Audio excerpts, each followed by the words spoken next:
오늘 하나님 주신 말씀은 로마서 11장 33절에서 36절까지 말씀. 제가 가진 성경, 신약성경 256쪽의 말씀입니다.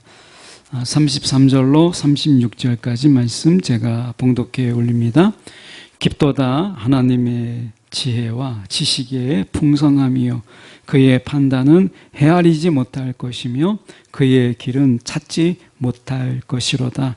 누가 주의 마음을 알았느냐? 누가 그의 모사가 되었느냐?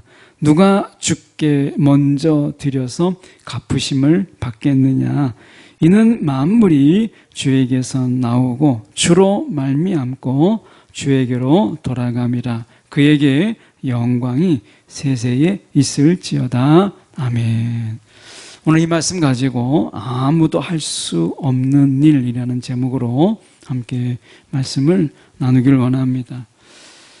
사도 바울은 이제 로마서 9장부터 11장까지를 한 단락으로 이렇게 묶어서 전체가 16장인데 9장부터 11장까지를 이렇게 사도 바울이 하나님이 어떤 분이신가, 하나님만 우리가 경배해야 될 이유, 이런 걸 이야기하면서 9장부터 11장까지를 한 긴 이야기로 사도 바울이 이야기해요.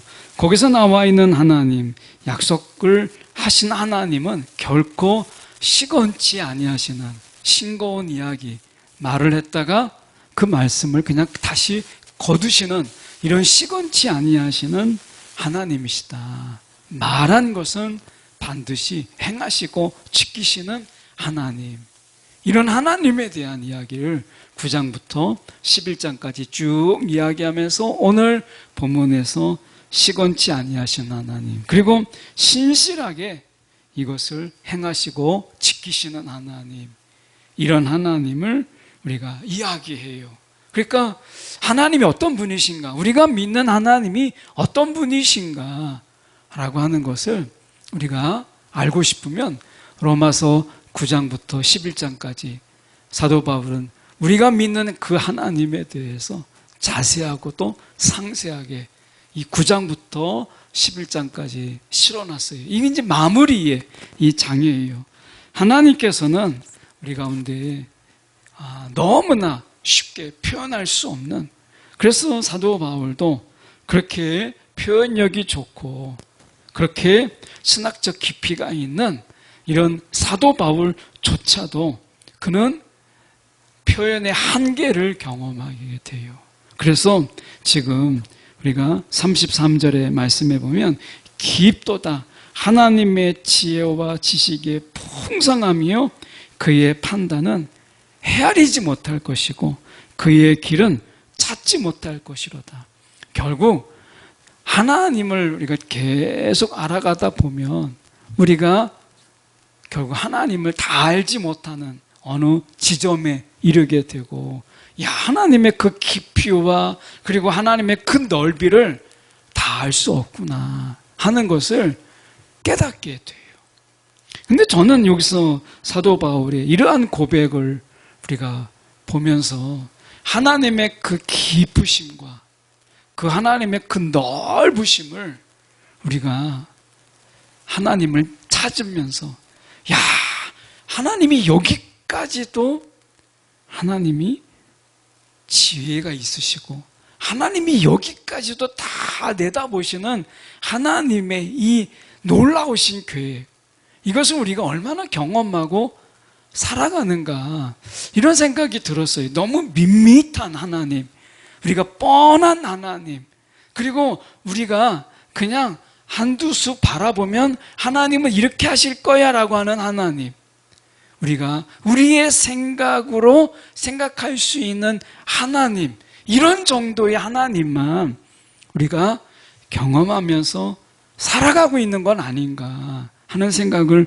가져보게 돼요. 사도 바울은 그가 하나님을 찾고 구하면서 그도 역시 쉽게 표현할 수 없는 하나님의 그 깊은 하나님, 그 지혜와 지식의 그 풍성하신 그 하나님, 사도 바울은 적어도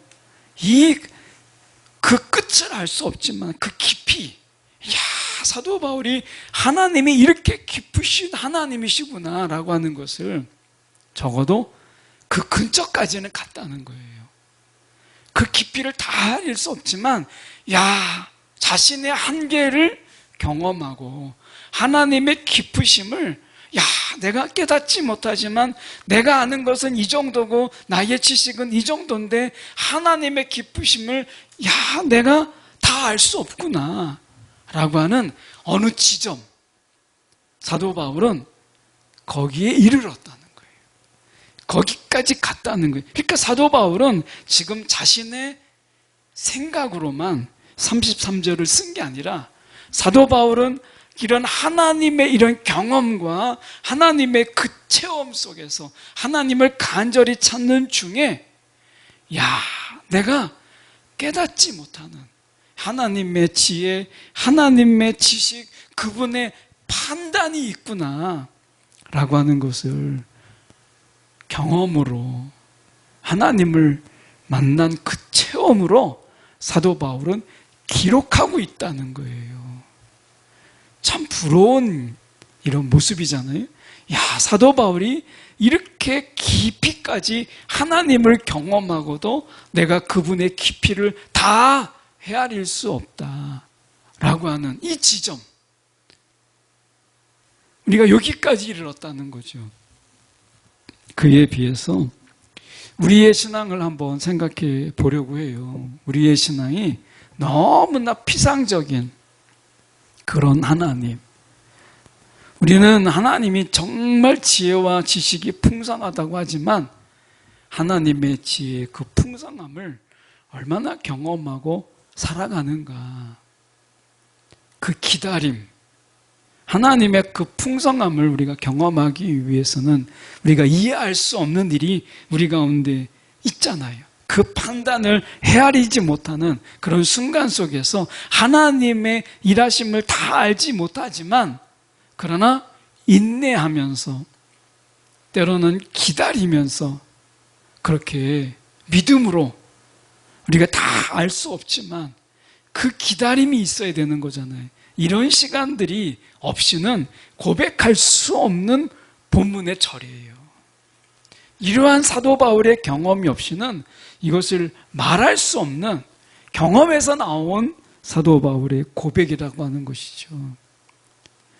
오늘 이러한 고백이 우리 가운데 있기 위해서는 도저히 우리의 생각으로는 우리가 이렇게 기도했고 이렇게 간절히 바라는데 왜 나에게 이런 일이 있는가, 그 속에서 하나님께 실망하고 내 마음이 속상해서 하나님께로부터 등을 금방 돌려버리면 이 경험을 할 수가 없죠.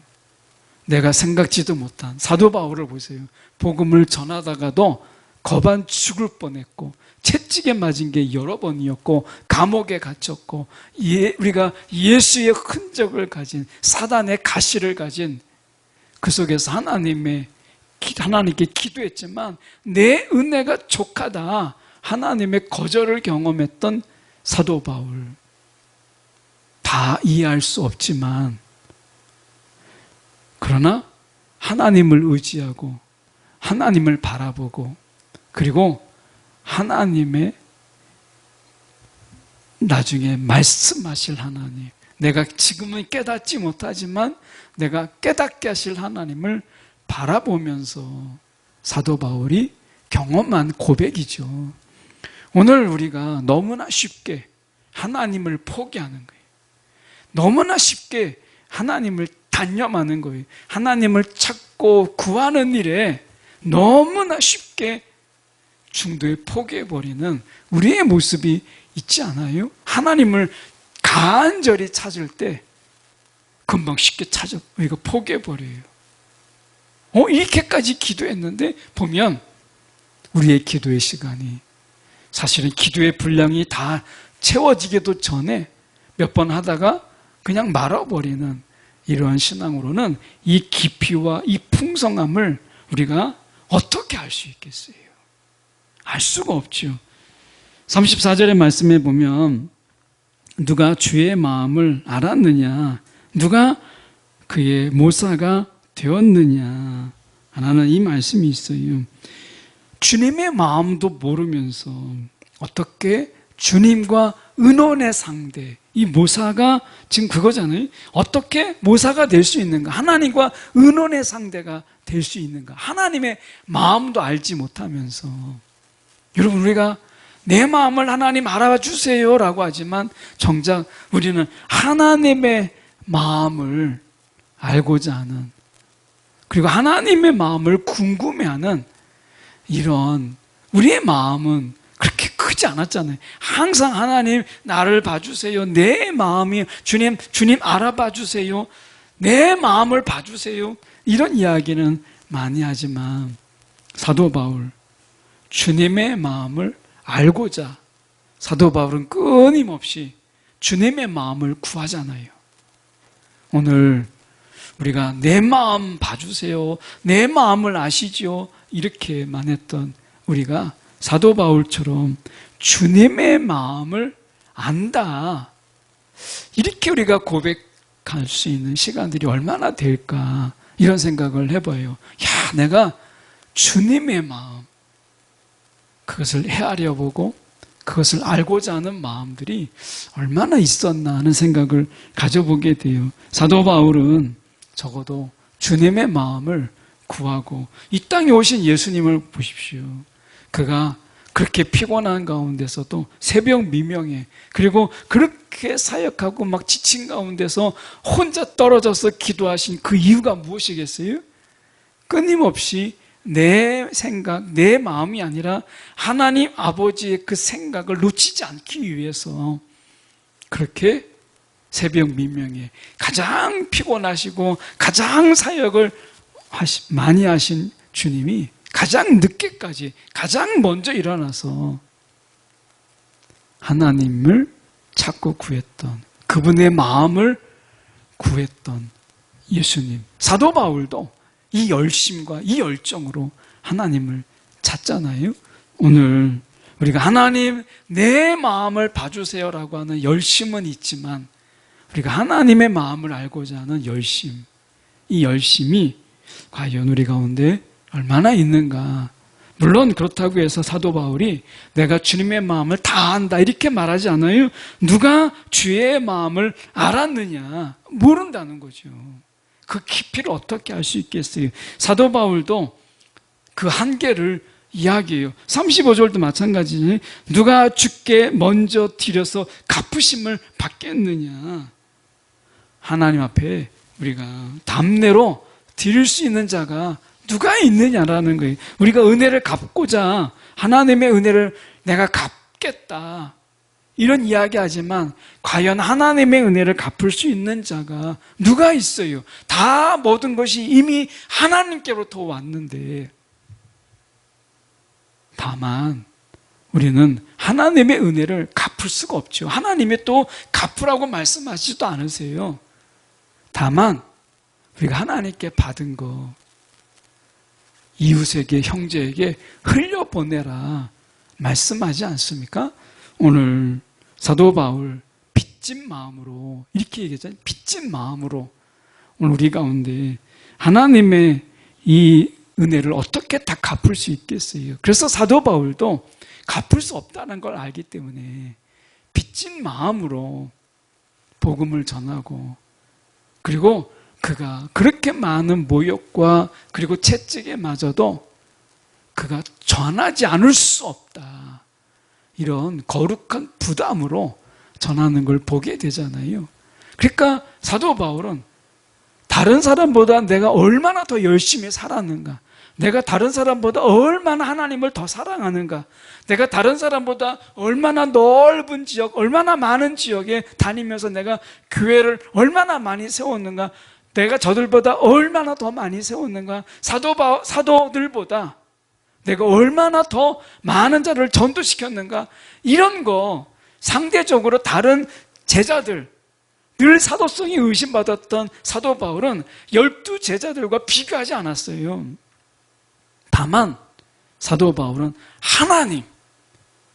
하나님의 마음, 하나님의 사랑, 하나님의 지혜, 이것을 끊임없이 구하면서 그가 빚진 마음으로 하나님의 마음을 더 알고자, 하나님의 그 지식을 더 알고자, 이러한 마음으로 끊임없이 하나님께 더 가까이 가기 위한 이런 마음이 사도 바울 속에 가득했다는 것을 보게 되죠. 그러니까 사도 바울이 감히 베드로를, 사도 베드로가 수제자잖아요. 사도 베드로를 책망하잖아요.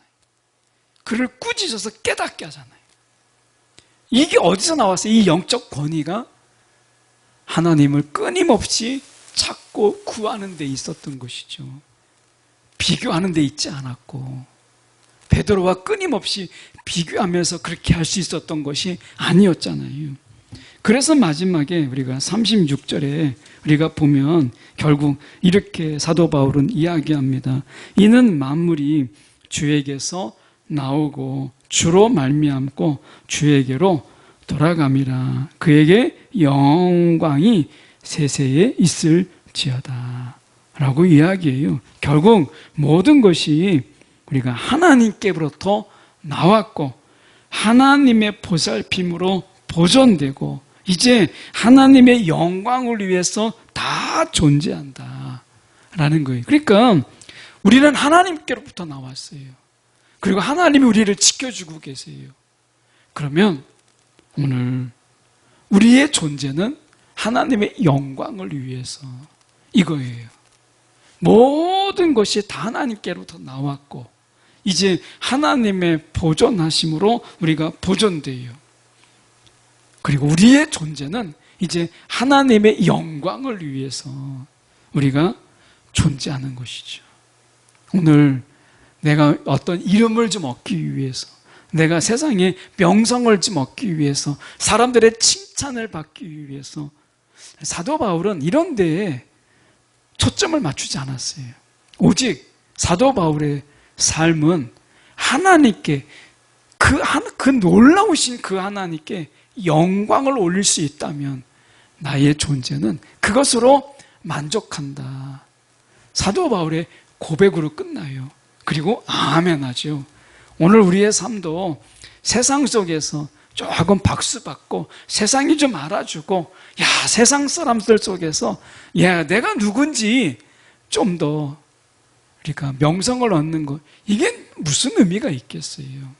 오늘 우리의 삶의 존재의 이유, 그것은 하나님께 영광, 이것이 우리의 삶의 이유고 존재의 이유다 라고 말씀하신 거죠. 그래서 결국 우리의 존재만으로도 하나님께서 영광을 받으신다. 오늘 이것이 사도 바울의 고백이에요. 우리의 존재, 사도 바울의 존재만으로도 하나님이 영광을 받으시는 거라면 우리가 뭔가를 할 때는 하나님이 얼마나 기뻐하시겠어요. 존재만으로도 하나님이 영광을 받으시는데 이러한 존재가 하나님의 뜻대로 뭔가를 할 때는 하나님이 얼마나 기뻐하시겠어요.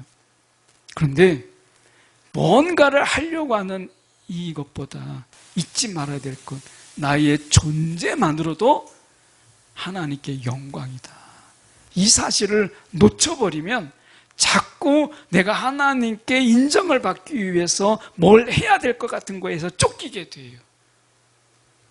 사도 바울이 하나님께 뭔가 인정받기 위해서, 칭찬받기 위해서 뭔가를 한 게 아니라 자신의 존재가 이미 하나님께 영광이에요. 그리고 이런 존재로서 내가 하나님의 일에 참여하는 것, 이 자체만으로도 하나님이 얼마나 기뻐하시는가를 알고 있었다라는 거죠. 오늘 우리가 먼저 다시 잊지 말아야 될 것, 여러분, 나의 존재만으로도, 우리의 존재만으로도 하나님께 영광이 되는 그런 존재로 우리를 이 땅에 두셨다라고 하는 것, 이 사실을 우리가 잊어서는 안 돼요. 오늘 하나님의 영광, 이 존재만으로도, 그러니 이 존재가 나타나고 세상에 우리가 헛된 것을 쫓아간다라고 하는 게 하나님을 얼마나 슬프게 하는 것이겠어요.